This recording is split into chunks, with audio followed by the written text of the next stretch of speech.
Moi! Mulla on vähän suru-uutisia teille.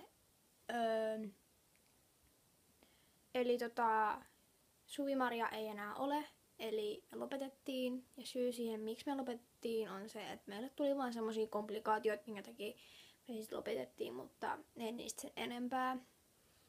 Ja koska nyt mä kerroin, että Suvi-Mari lopetetaan, tai lopetettiin, niin mulla on, jos mä kerron huonoja uutisia, niin sit mulla kans pitää olla hyviä uutisia. Ja ne hyvät uutiset on se, että mä en lopeta vlogaamista, eli mä jatkan vlogaamista.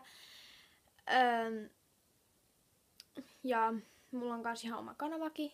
Mulla on semmonen kuin Mari Nkeri, eli siis siinä on niin Mari, ja sit siihen laitetaan vaan heti suoraan perään Nkeri. Mä voin kirjoittaa, tai siis laittaa se johonkin tähän näin, että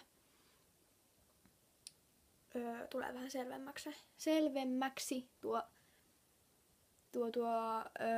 mun kanavan nimi.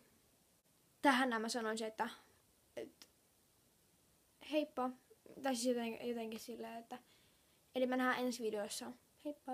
Mutta nyt ei tule ensi video, tää on meidän kanavan viimeinen video. Mutta hei hei!